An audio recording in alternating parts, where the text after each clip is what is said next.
দাঁড়াও দাঁড়াও, তোমরা কি জানো? তোমরা তো ফেসবুকে কাজ করেই যাচ্ছ, অথচ ফেসবুক সম্পর্কে কিচ্ছু জানো না। ফেসবুক সম্পর্কে কিছু না জানলে তোমার ভিডিও করে কোনো লাভ নেই। তুমি যদি ভিডিও পোস্ট করতে চাও তাহলে তোমাকে সম্পূর্ণ ভিডিওটা দেখতে হবে। সম্পূর্ণ ভিডিও দেখার অনুরোধ রইল।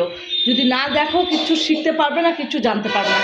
তো কী করতে হবে শুনে যাও। ফেসবুকের গাইডলাইন্স কী কী আছে তোমাদেরকে বলে দেবো। প্রথমে তুমি যখন সকালবেলা উঠবে, গুড মর্নিং একটা পোস্ট করবে। তারপরে তুমি 1.5 ঘন্টা 2 ঘন্টা পর আর একটা পোস্ট করবে। তুমি যদি দিনে 5টা ছবি কি 5টা ভিডিও ছাড়তে চাও তাহলে তোমার 1.5 ঘন্টা পর পর পোস্ট করতে হবে। আর পোস্ট করার আগে কি করতে হবে? পোস্ট করার আগে তোমাকে অ্যাক্টিভ থাকতে হবে। তুমি একটা ছবি আপলোড করলে তার আগে তোমার 10 মিনিট, আধ ঘন্টা, 1 ঘন্টা থাকলে তো খুবই ভালো হয়, আধ ঘন্টা থাকলে খুবই ভালো হয়। তোমার হাতে যদি সময় না থাকে তাহলে তুমি 20 মিনিট থাকবে অ্যাক্টিভ থেকে।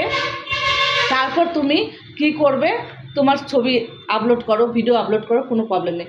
তারপরে আপলোড করার পরে আবার 10 মিনিট, 15 মিনিট, 1 ঘন্টা, আধ ঘন্টা যা টাইম তোমার হাতে থাকবে সেটা তোমাকে কিন্তু মেনে আবার অ্যাক্টিভ থাকতে হবে। থাকার পরে তুমি রান্নাবান্না কাজকাম যা খুশি করো। দেখো আমরা তো মেয়ে মানুষ, আমাদের তো অত হাতে সময় নেই, তার জন্য আমরা সেই বুঝে আমরা পোস্ট করব। কিন্তু সেইভাবেই আমাদেরকে চলতে হবে। শুধু ফেসবুকে কাজ করলে হবে না, ফেসবুকের গাইডলাইন্স মেনে চলতে হবে। ফেসবুকের তোমার ফেসবুক আমাদেরকে যে যে কথাগুলো বলেছে সেগুলো আমরা যদি মেনে চলি অবশ্যই ভিডিও ভাইরাল হতে বাধ্য। তাহলে কি করতে হবে বন্ধুরা? তোমার সামনে আসা প্রত্যেকটা ভিডিও দেখতে হবে, লাইক কমেন্ট ফলো করতে হবে, শেয়ার তোমার ভালো লাগলে করবে, না ভালো লাগলে করবে না। যেটাতে তুমি শিখতে পারবে সেটা তুমি শেয়ার করবে, শেয়ার করে তোমার টাইমলাইন্সে রেখে দিতে পারবে। সেটা দেখে দেখে তুমি পরেও করতে পারবে। আমি বলছি না আমার ভিডিও শেয়ার করে রাখো, যে কোনো ব্যক্তির তোমার যদি ভালো লেগে থাকে তুমি অবশ্যই শেয়ার করবে। কিন্তু হ্যাঁ, এই যে যারা যারা লং ভিডিও করছো, আমিও লং ভিডিও করতাম কিন্তু মাঝখানে করছি না, কারণ আমার কি হচ্ছে, ফেসবুকের যখনই আমি লং ভিডিও আপলোড করতে যাচ্ছি তখনই কেটে কেটে টুকরা টুকরা হয়ে যাচ্ছে। কিন্তু এটা আমি কালকে যখন আমি একটা লং ভিডিও করেছিলাম, কালকে না সরি, কালকে আগের দিন যখন আমি লং ভিডিও আপলোড করেছিলাম তখন আমি দেখতে পেলাম কোথায় থেকে ওটা বন্ধ করলে ওটা হয়ে যায়। কিন্তু বন্ধুরা আমি তো তোমাদেরকে সবই দেখাতে পারতাম, যেহেতু আমি কি করতে পারি না, দাঁড়াও দাঁড়াও ভুলে যাচ্ছি গো, এডিট করতে পারি না। না হলে আমি প্রত্যেকটা তোমাকে এডিট করে দেখাতাম। আমি যখন প্রথম প্রথম কাজ করতাম আমি কিচ্ছু জানতাম না, ক বলতে ব বুঝতাম না, ব বলতে ক বুঝতাম না, এইরকম অবস্থা ছিল। কিন্তু এখন অনেক দিদি ভাই, দাদা ভাইরা যখন বোঝানোর ভিডিও করে সেগুলো আমি দেখি, দেখে দেখে আমি এগুলো বুঝতে পারি এবং শিখেও গেছি। তাই তোমাদেরকে বলছি যেগুলো ভিডিও তুমি শিখতে পারবে সেগুলো ভিডিও অবশ্যই দেখবে। লং ভিডিও বলে তোমরা ধাক্কা মেরে চলে যাবে, এই ভুলটা করবে না। লং ভিডিওটা তুমি দেখবে, বুঝতে পারবে।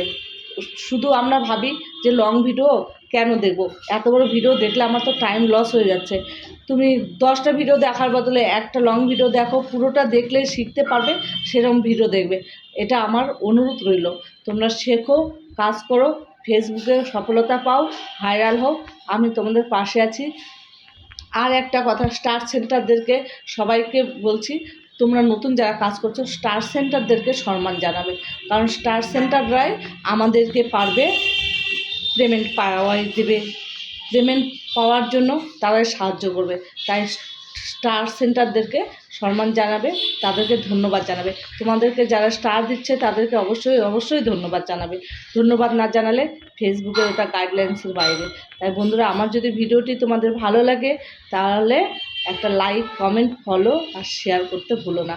ধন্যবাদ। নতুন বন্ধুদের পাশে আছি, সবার পাশে আছি, পাশে থাকবো। কিছুদিন হলো আমার একটু টাইমটা খুব খারাপ যাচ্ছে। আমার হাজব্যান্ড তোমাদের দাদা ভাই অ্যাক্সিডেন্ট করেছিল, তার জন্য আমি একদমই টাইম পাই না। এখনও সে সুস্থ হয়নি, পুরোপুরি ভালো মতো হাঁটতে পারে না, তাই আমি করতে পারছি না সব কিছু। দেখো আমাকে বাজারঘাট করতে হয়, আমাকে রান্না বান্না করতে হয়, সংসার সব কাজ করতে হয়। তোমরা জানো তো একটা এক নর্মাল ছেলে আছে, এক নর্মাল শাশুড়ি আছে, এদেরকে মেনটেন্স করতে হয়, আবার রান্নাবাড়ি কাজকাম, আবার বাজারঘাট। তাই বন্ধুরা আমাকে কেউ ভুল বোঝো না, পাশে থেকো, পাশে আছি, তোমরা আমার সাথে থেকো। কিছুদিন মাসখানেক আমাকে একটু তোমরা একটু সাহায্য করো, একটু পাশে থাকো, আর একটু ভালোবাসা দিও। তোমাদেরকে অসংখ্য ধন্যবাদ, যারা যারা আমাকে ভালোবাসা দাও এবং লাইক কমেন্ট করো তাদেরকে অসংখ্য ধন্যবাদ। তোমরা ভালো থেকো, সুস্থ থেকো। নমস্কার, আসি, এখন রান্না করব। ধন্যবাদ।